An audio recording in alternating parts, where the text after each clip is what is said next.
In this video, I'll demonstrate how to sign up for an Azure account, and we'll also take a look at some of the free options that we have available versus the paid options and what we should be using initially. And you can see the link for this website displayed on your screen. If we scroll down a little bit, you can see the different types of Azure accounts, and we can choose the type of account that's correct for us. So let's look at the free option. We can create an Azure free account. This is only available for new customers. You can utilize more than 25 of their popular services for up to 12 months.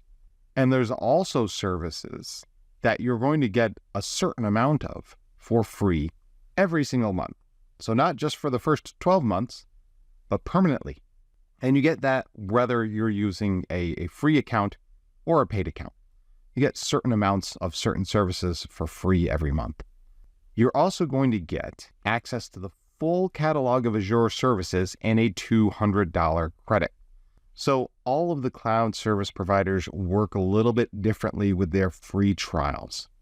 With AWS, you get access to certain services at certain levels for free, but there's no service credit like this. With the Google Cloud, they give you a $300 service credit. With Azure, they give you a $200 service credit. And basically, that just means whatever I spend up to $200 will work. I'll be able to do that, and I won't be charged anything for it. And my credit card will not be charged. You can see here there's spending protection. My credit card won't be charged. That's something you don't get with AWS. If you exceed the limitations of the free tier with AWS, your credit card is charged. So this is a nice feature of Azure. And when we're done with our trial, we can move to pay-as-you-go pricing and start getting charged for the services that we consume. So that's the type of account that we are going to sign up for. We're going to sign up for this free trial. And so let's just click on sign up here. And if you already have a Microsoft account, you can just sign in with your existing Microsoft account. Now, let's pretend that I do not have one here. I'm going to go ahead and create one. I'm going to click on Get a New Email Address. And I'm just going to put in Rick Creasy Demo 2024 at Outlook.com. That's going to be the email address I'm going to try to get. Let's click Next. And I'm going to go ahead and create a password. So I'll put in my password here, and I'm not going to bother subscribing to their email list. I'll click Next. I'll put in my name. Next. I'll have to put in my birth date. And now I have to pass the old robot test.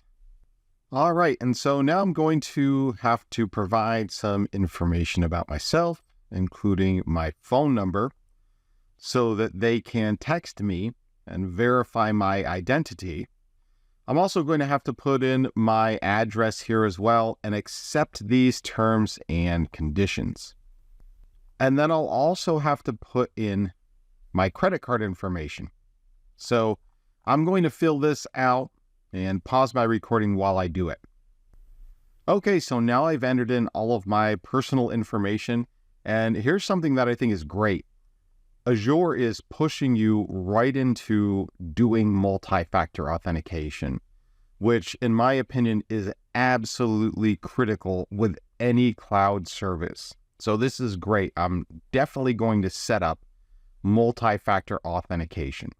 And so I'm going to put in an alternate email address here. I'll put in my alternate email address. I'll click Next. And now it's going to send me an email. I'll have to get the code from that email. And I'll put the code in here and click Next. And I'll have to verify my identity. So I'll click this email button here. I'll have to put in my email address yet again. I'll click Send Code. And I'm going to choose the option to not have it ask me again on this particular device, but I'll put in my security code here. I'll click Verify. And there we go. Now it's confirming my information. So now we're ready to get started with Microsoft Azure. And it's prompting me to complete an online survey. I don't want to do that. So I'm just going to click on Go to Azure Portal, and that will bring me to the home screen of Azure. And there are many services that are available here within Azure that we are going to explore during this course. But for now, we've accomplished our objective. We've successfully signed up for an Azure account, and we understand the limitations that are included with this free account.